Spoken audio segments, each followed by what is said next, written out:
Welcome to this season of podcast. I'm Miss Marlon, and then this time cat supposed to participate in news in the UK. To explore the stories and give it a little opinion. Although the news sites out there have disabled news, disabled people news affects our lives is still underreported, and generally, as many of us already know, we're underrepresented in the media. So we have this podcast is our effort to try and address this point. So, straight into the news. Story 1 from BBC.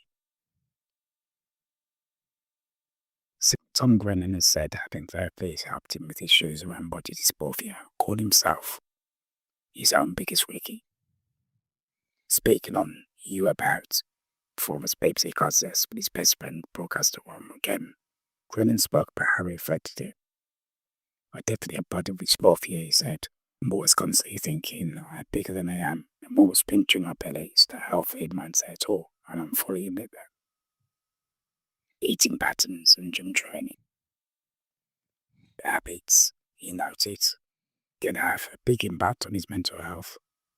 Sometimes wouldn't be training for the purpose of staying fit, he added. I'd have a binge at 18 and then I'd be like, I need to go and train now to make sure these calories or these foods are proven. Yeah, but to me, just another habit. Things of guilt often follow it.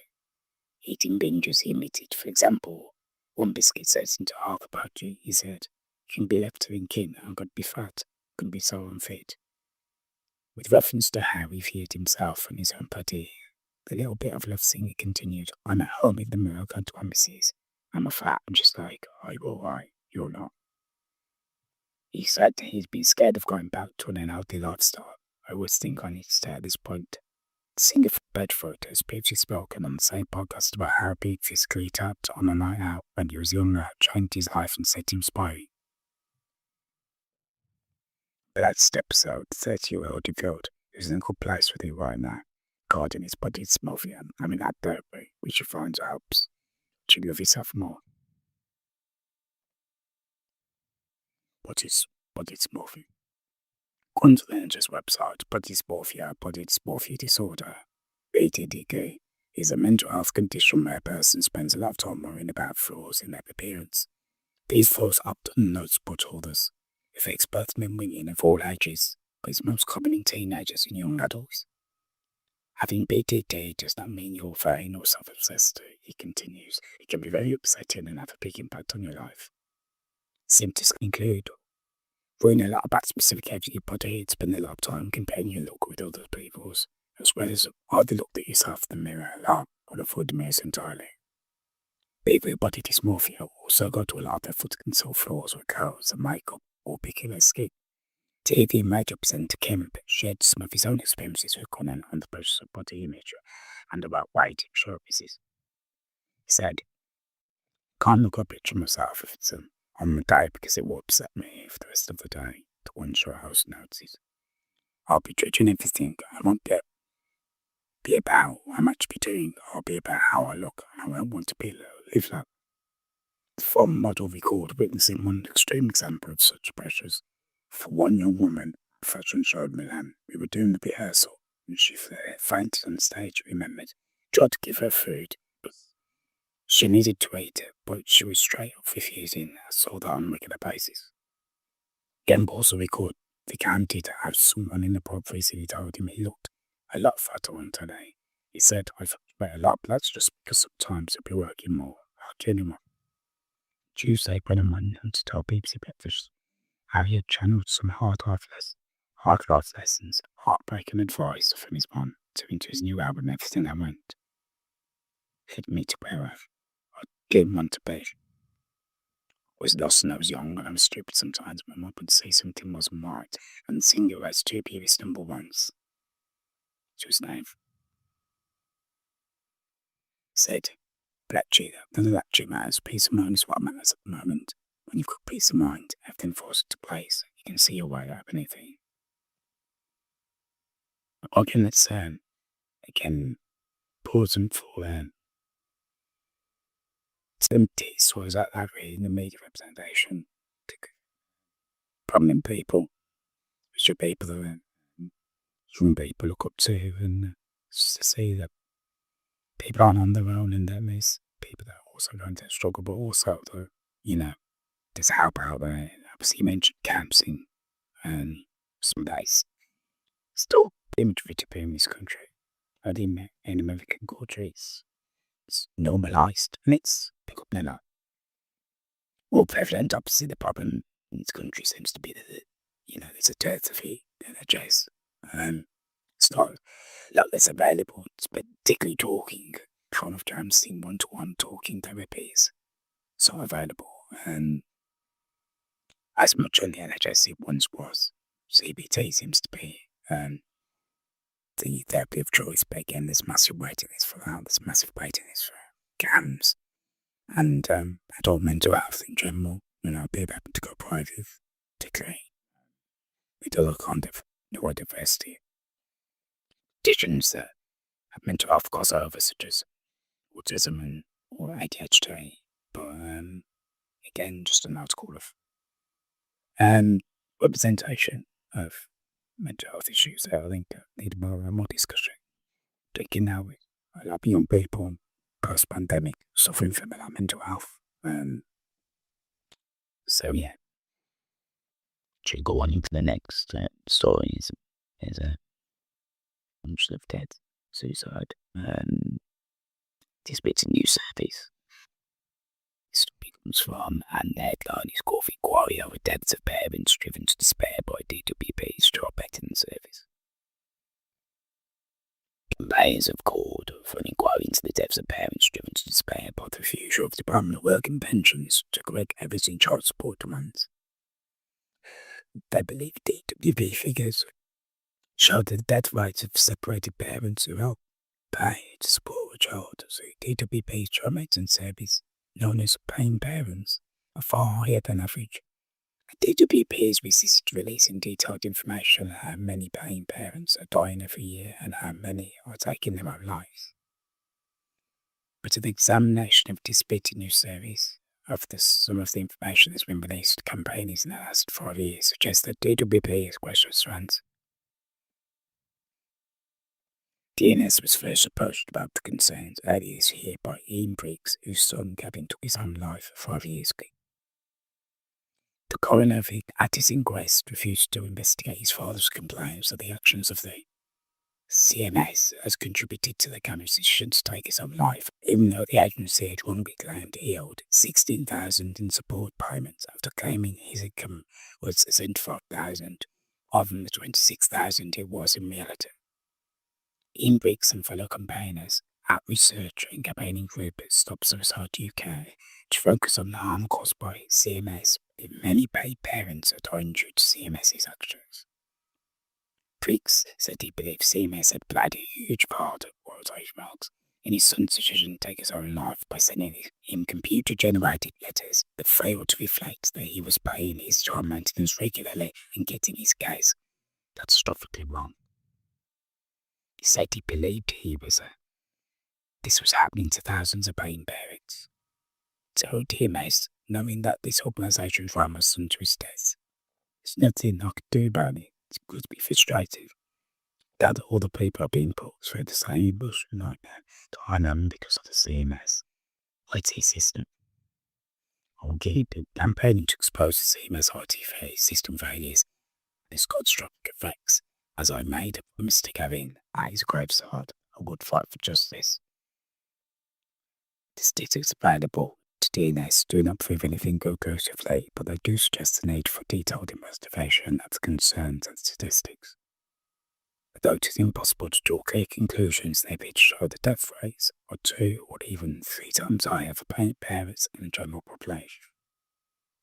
Dick said the increased death rates of paying parents can explain why CMS automated processes unjustified demands for arrears and systematic maladministration, which is said to have contributed to significant mental health stress and many results. And he said that, just as with why did DWP issues, commoners rarely pick up on these links during the West into suicides.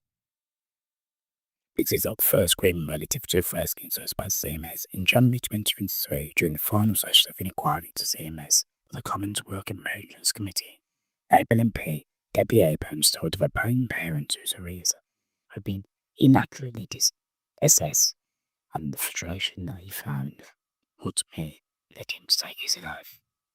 She said his mother had previously written to the DWP expressing real concerns about mental health, but there had been no reply. She stated that it's not the first time we had a panel before Christmas that also provided data about the suicides of paying parents who were inaccurately assessed in terms of the arrears that they owed. This is tens of thousands of pounds that they said they are, even literally pounds for them to stop. She had to talk in working pensions minister. This came younger if DWP collected data on suicides of paying parents. He told her, could I just say that being new into the department, I'm already aware, having seen some of the correspondence that I have to look at and sign off on some absolutely tragic cases.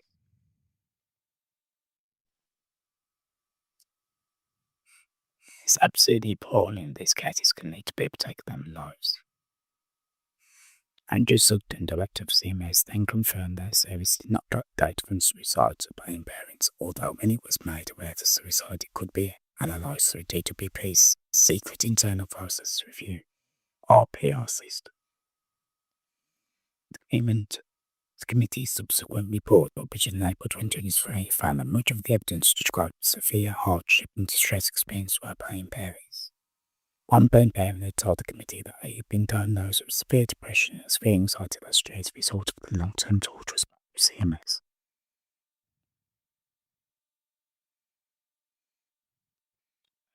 So, just summarize.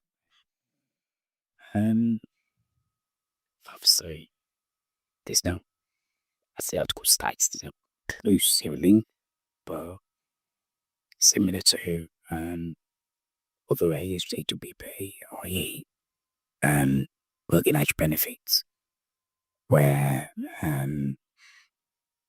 process have led to benefits being stopped and people unfortunately taking their own lives. I think this is another area that seems in its investigation. If the numbers are showing some kind of link, then the least they could do is investigate, because obviously these people's lives and also that's parent, it's a child, multiple children, grown up now, and their parent figure in their lives as well. So from a human perspective, there's multiple reasons why this needs to be looked into, as well as it's administrative, because again, this is another potential IT scandal. We've only seen in the last few years the advising system, the post office scandal, how that ruined so many lives to postmasters, and how this was denied for so many decades. And then we're seeing some form of justice, and even then some of those people, unfortunately, are long dead and will never see better justice. And in this case, we're seeing potentially a similar thing. So it's in the public interest for this to be explored further, because general automated systems, standards, betting systems are efficient and cost effective, but IT isn't foolproof. We've seen many times IT systems fail, and if it's systematic that these are being miscalculated, then it's a flaw in the system that needs to be addressed, because ultimately you want a fair system, and you want a system that provides accurately for ultimately there's children involved, and you want a system that provides fair information for those children's needs. And if you request payments that are inaccurate, and the payee simply can't afford any of those payments, We've got in a system where they end up being penalised, and then the end goal, which is that they provide financial support for their child, isn't being met anyway because their margin kind of etc. and so forth. And obviously, it's leading to even more drastic consequences, such as potentially the loss of life. So it's really needs to be something that's looked into and investigated thoroughly and objectively. And hopefully, it's not one of these situations where we'll be waiting years down the line for inquiry, where it's more loss of life and more trauma sections and weight development and how at least GBP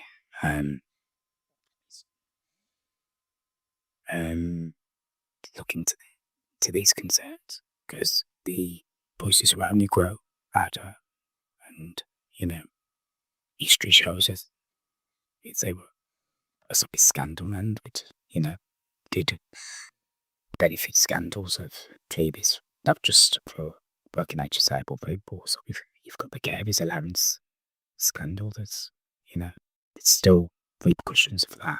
How long are these kind of efforts going to be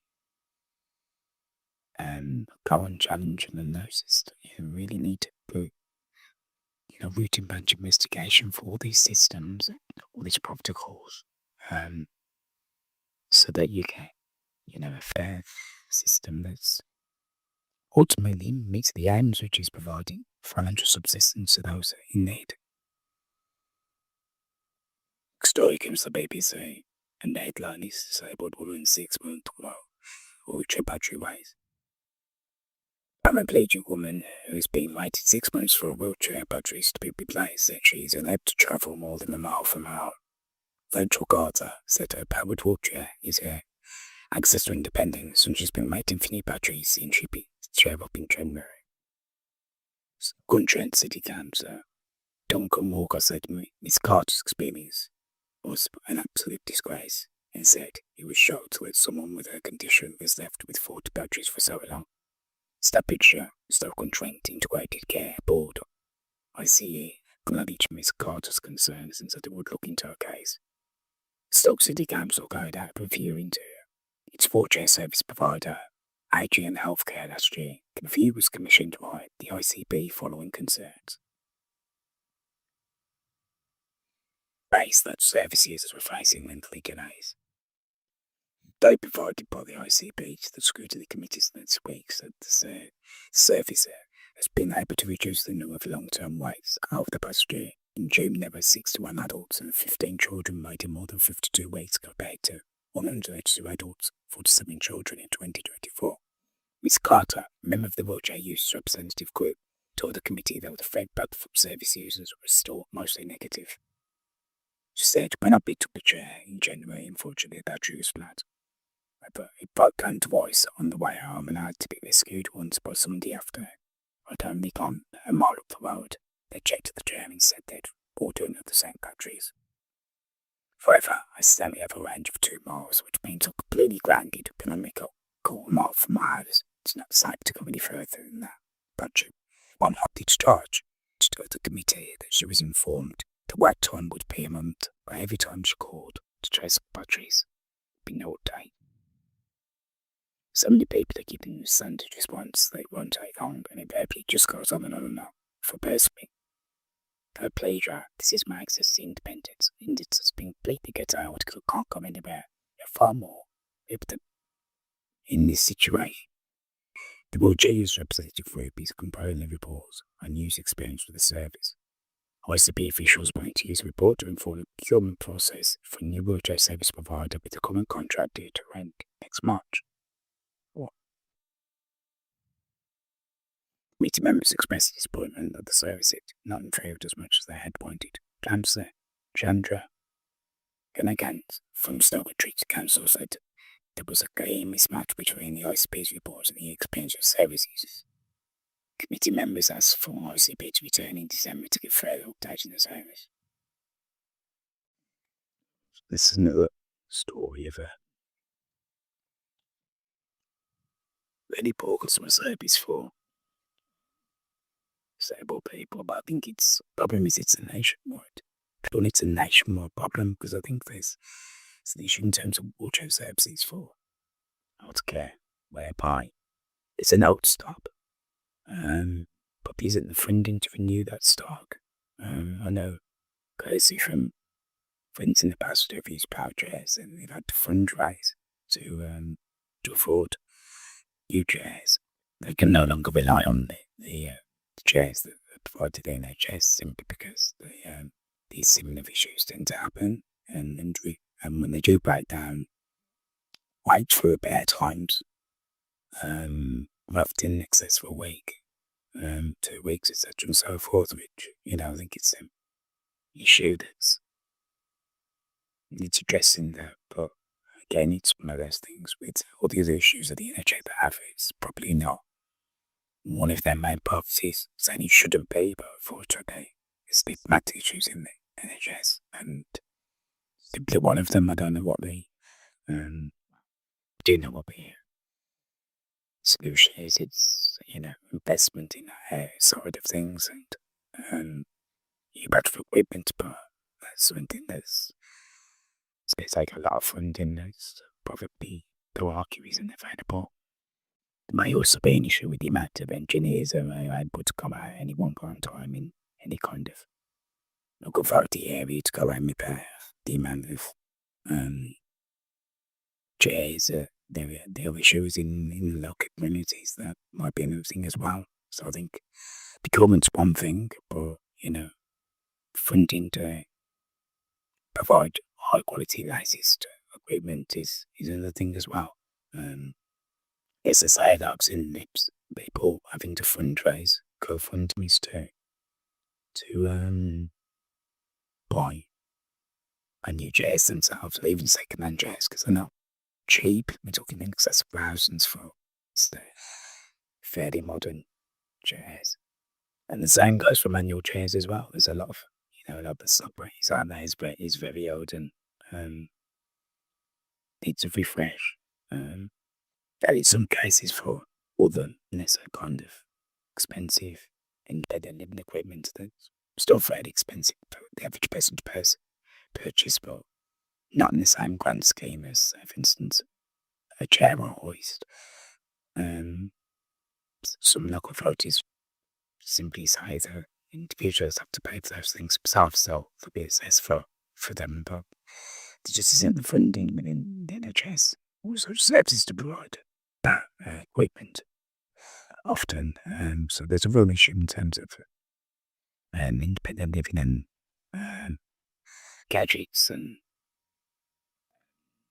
chairs, hoists, etc., and so forth.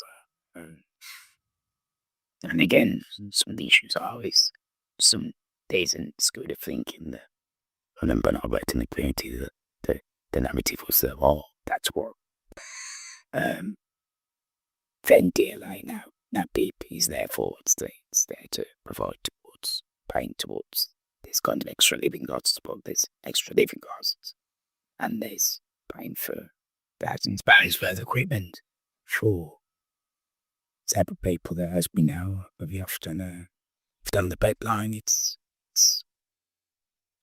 a whole major overhaul of thinking and how it's going to be funded, how it's going to be paid for. But see, for instance, for those who are in care in the own community care, they're having to pay increased in the past 14 years, every increase in charges towards that care, which is where the BIP is going, and then you've got to pay for equipment on top of that, and rates of benefit payments and kept up with inflation, etc., and so forth. So it's a bind. And it's on the last episode we talked about lack of accessible housing. So it's the housing that's accessible. You have the equipment to go along with that accessibility to make it truly accessible, which adds an extra cost, and it's just the costs never end for disabled people, unfortunately. The most issues with somebody that unfortunately is going to be funded by Oxford or for partners anytime soon with this NHS, social services, etc., and so forth. And that story comes from this Britain News Service, and the Times letter to Minister issues 10 basic commands on rail accessibility. Accessible transport campaigners have called on the government to sign up to 10 basic equality standards that would improve the accessibility of rail network for disabled passengers. They say that 10-point plan will restore accessibility to the heart of government's planned rail reforms. In their letter, Transport Secretary Heidi Alexander then accused the government of scrapping commitments on accessibility made by the last Conservative government.